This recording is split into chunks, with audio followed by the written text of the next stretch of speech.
Welcome back to a very special episode of Believe in Broncos on the Believe Network, sponsored by FanDuel Sportsbook, your home for everything sports betting.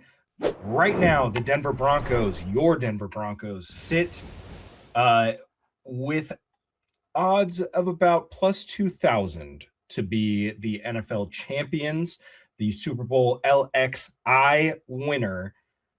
The Los Angeles Rams are currently the favorite. Head on over to FanDuel Sportsbook. You can place some money on the Denver Broncos to potentially be next year's Super Bowl champion. But in this very special episode, Bri Maestas and I are going to be breaking down the Denver Broncos 2026 schedule. We talked to you a little bit on schedule release day. The schedule was not out at that point, but now we have it. We've thought about it. We've looked it over. We've crunched the numbers. And we're going to be talking about which games could potentially be problematic, which games are we most excited for, and an early prediction. Predictions will always change, but an early prediction just from looking at the schedule. Patrick Chiotti joining you as always with my lovely co-host, Bri Maestas. Bri, it's so happy to see you. Happy Sunday. How are you doing? I like how you didn't qualify it with "you're happy to see me" because that would just be too generic. That would be the floor of the conversation. It has to be everyone is happy to see me, and twice in 1 week too. What a fun time, a dynamic time in Broncos offseason football, as we have a ton to cover, and ultimately we could go down a bevy of tangents. But what we haven't gotten to talk about in depth is the schedule release that just happened here for the entirety of the NFL, and it's really exciting because it's got a lot of expectations pointed in the Broncos' direction. So, is it going to be the same old? Probably, but also there's a lot of building momentum, and this is kind of where the Broncos get to prove themselves. Will they exceed expectations once more? Pretty hard to do when you're one freak accident away from a Super Bowl appearance, and now they get to show whether or not they're actually serious about this game of football. And honestly, I don't know. I've never had this much opening season optimism, Pat. I know come in a little, keep your expectations level. Nope, I have drunk the Kool-Aid. I have put the orange glasses on, and I'm ready to predict a crazy amount of wins for this season. Fully into it. Well, schedule release time is always a very fun time of year because we get to see the creativity of a lot of these teams. And before we dive into the schedule, Bri, I do want to touch on the schedule release videos from around the league. I feel like there's always a couple that are just fantastic. The Chargers always bring the heat, and they certainly did this year with a freak accident shot at Bo Nix in their schedule release video. If you haven't watched it, please go watch it. It was Halo themed, and they had their guy throwing a sticky grenade at Bo Nix's ankle, which, take it how you want to. I thought it was pretty funny. A lot of fans were maybe saying, that's crossing the line. Grow up. It's a joke. And our generation was raised off of South Park and Family Guy, so I don't think we're easily offended by. No, I let out an audible ha when I saw it. Bri, was there a specific team that caught your eye? I know the Falcons one was hilarious. They did the This Is Sports Center bit, which that was awesome. Yeah. Was there a team that really caught your eye with their release video? Yeah, I like the mentioning of Matty Ice with the Falcons. I just felt like it was so good. It was so well done, and it was an easy one to nail, I think. The other one is just going to show my age, but the Colts and their Simpsons montage. Oh, that was a good one. I loved it. I thought it was absolutely perfect. The only thing that was missing was obviously the inability to mention a great clip of the Denver Broncos because they don't have them this year. I know. And I was pretty upset about that. But yeah, no, I think they nailed it. I did like the Chargers, but I think the Chargers do a fantastic job. Like, their social media team is so keyed in to how to get those layered laughs going. Like, you have to watch their video probably 6 or 7 times before it really you can get all of the hidden ones, the Easter eggs.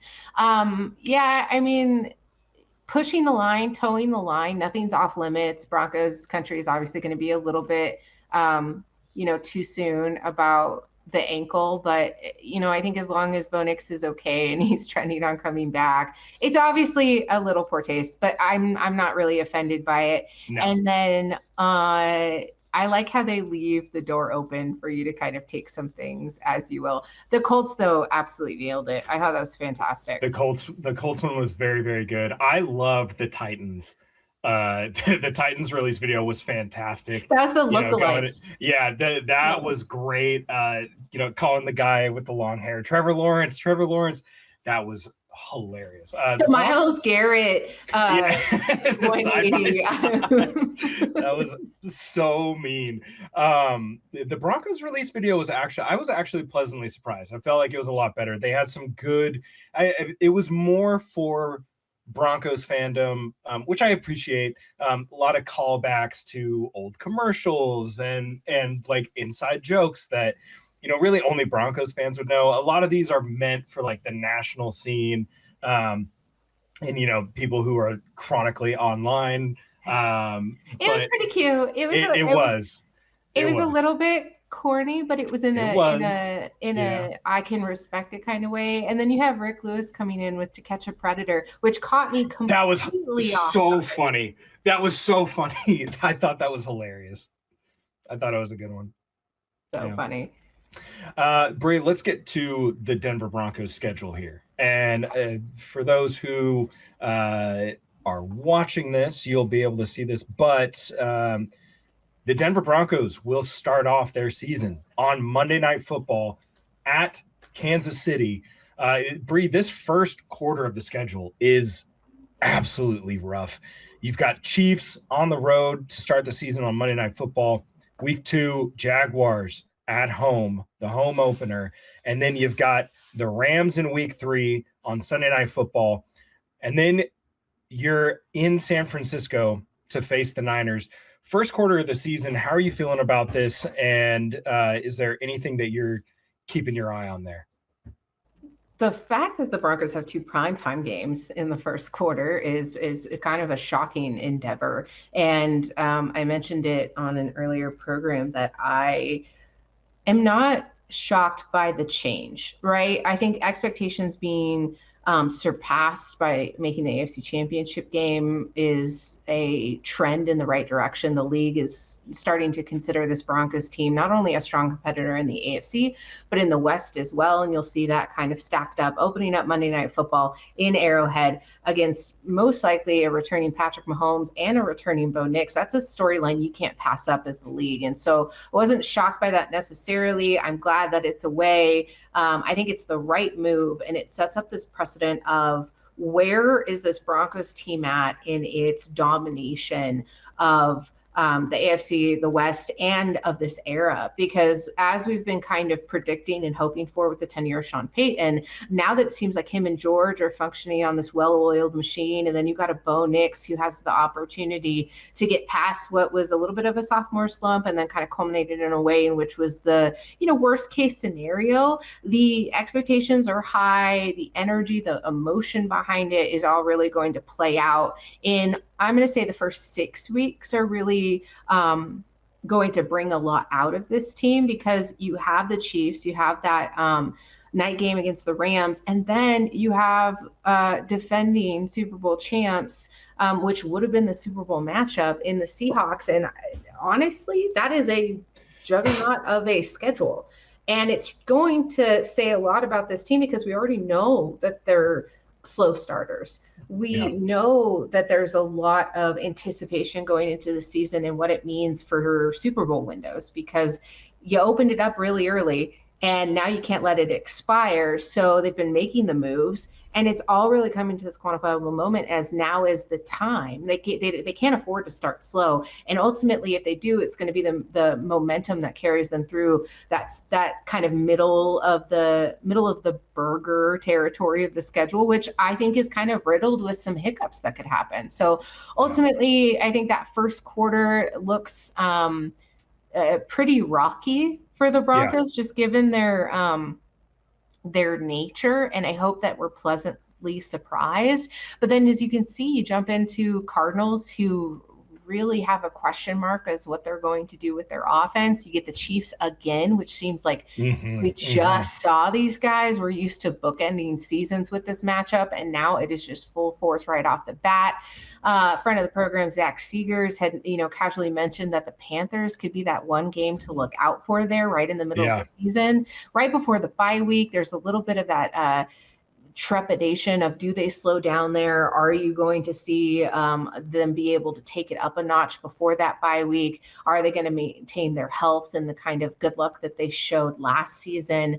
And then it kind of gives you this resting period of, I'm not really sure what our anticipation is supposed to be saying, but I think this is the year where the Broncos have a good opportunity that if they start the season 3-3, 4-2 through those first 6 weeks, you have a great opportunity to springboard off of that and use that momentum. But if you're on the flip side of that, then it's going to be a really hard climb. And I would hate to see them take a tumble or have the same. I was going to compare them to the Colts, but that's not fair. The Colts were off to such a strong start and ultimately dwindled down. What would you rather have, Pat? Would you rather, kick it off to the strongest start you've seen in decades and then be, miss the playoffs in such a spectacular fashion? Or would you rather have a really rocky beginning while you find your footing once more? Yeah, I mean, that's tough. Like ideally, I would want my team, if I'm thinking about it from, my point of view, of course, in high school football, it's a little different. We can't afford those early season losses. Those ones can come back and bite us in the butt.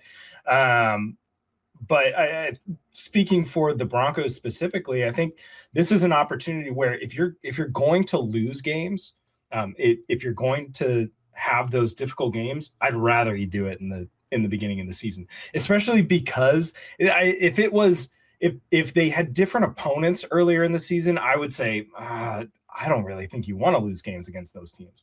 Like if you flipped, the Cardinals and the Jaguars, right? Or the Panthers and the Rams, or the Steelers and the Dolphins or the Jets, and you're playing those guys early in the season and you struggle, well, then that's a different conversation.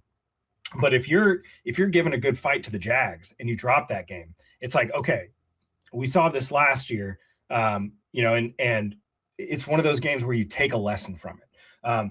The Rams, the Niners, the Chargers, and the Seahawks. I mean, I've seen so many people saying, "Oh yeah, this could be, they could be 4-2 after week 6, or they could be 5-1 after week 6." I realistically, if you go 3-3 in those 6 weeks, I consider that a victory. I think that's fine because those are all really, really tough opponents, especially Seattle at home on a short week after flying back from Los Angeles. That is going to be a nightmare. We saw what happened last year. They're playing on a short week on Thursday Night Football after traveling against a team that was a lower opponent. And they struggled mightily. It was almost like they had no game plan for that game. And so that kind of concerns me.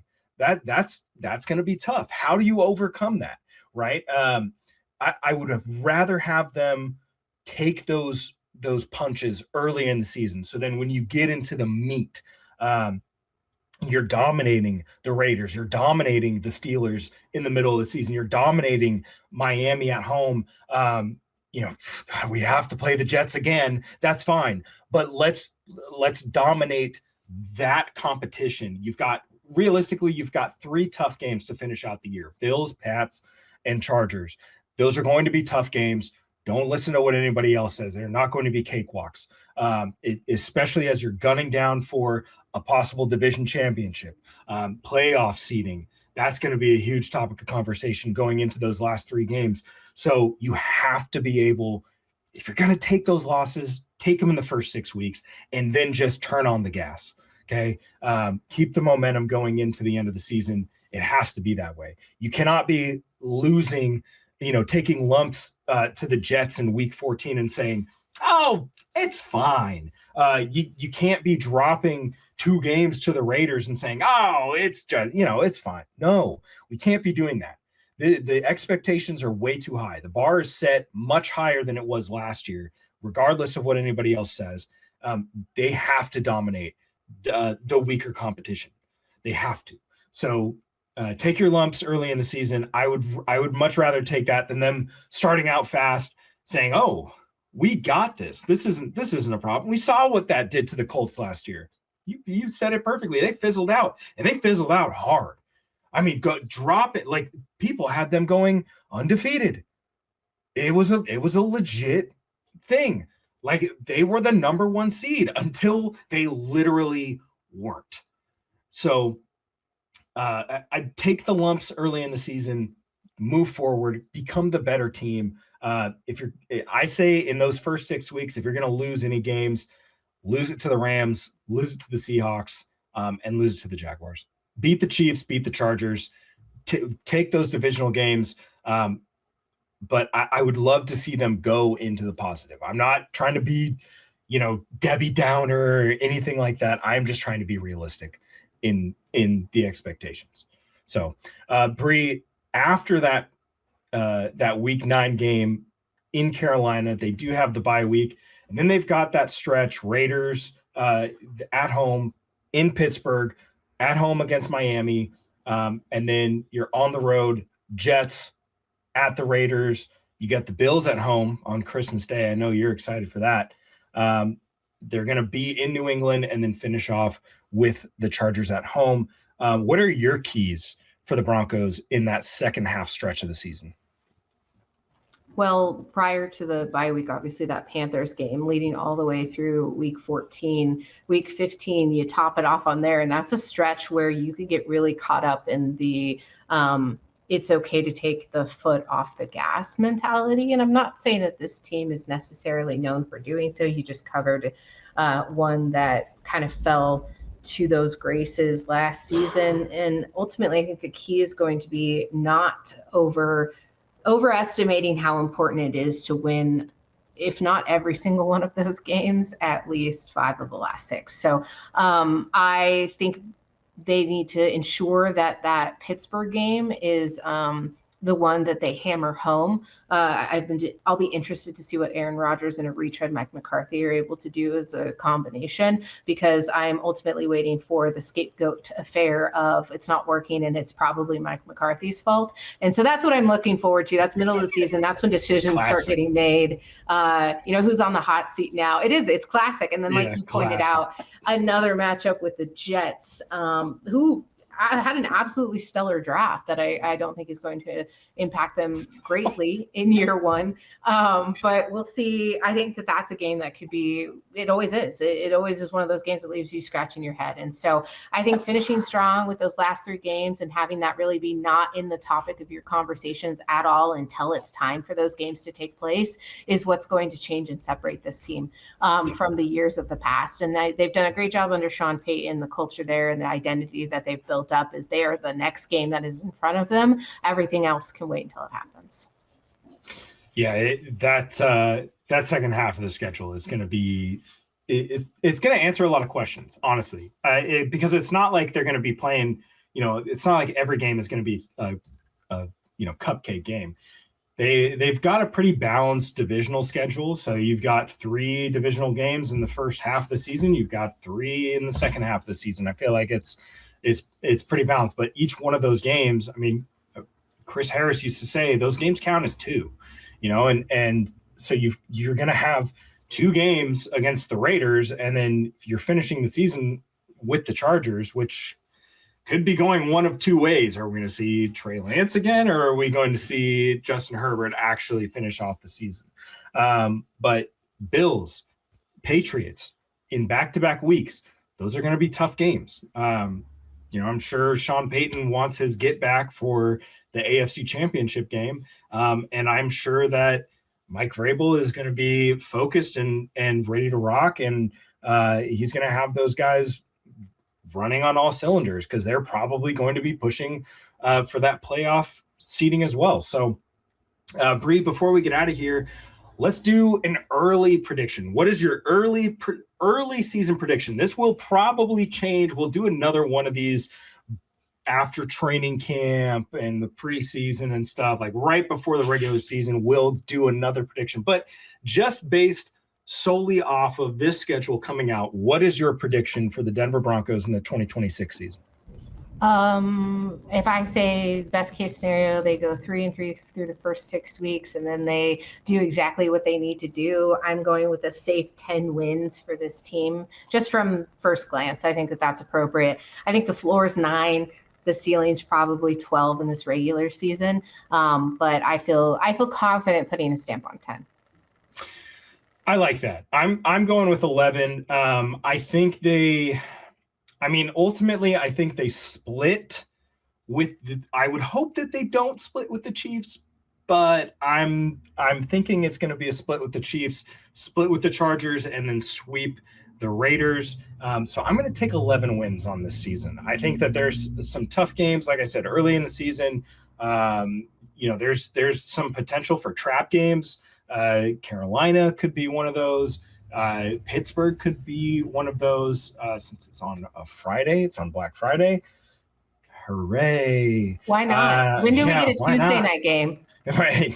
Let's just 5 days a week, man. NFL season. It's going to be great. But I think I'm going to be with you. I think the floor is probably 9 wins. The ceiling is probably 12. So I'm going to say 11 is my healthy medium there. But let us know what you think about the Broncos schedule. Give us your early predictions in the comments. We would love to hear from you guys. That is going to do it for this special episode of Believe in Broncos. Make sure that you follow Bri and I on social media at Bri Maces303, at Patrick Chiotti. Follow at Believe Network as well. And make sure you leave us a review and a 5-star rating if you enjoyed the show. If you didn't, tell us what we could improve on. Tell us what we could do better. Maybe we'll take some of your suggestions to heart. But we will see you next time. We're going to have a very special guest on the show next week. Can't wait to show you guys who that is. Until next time, we'll be seeing you. Go Broncos.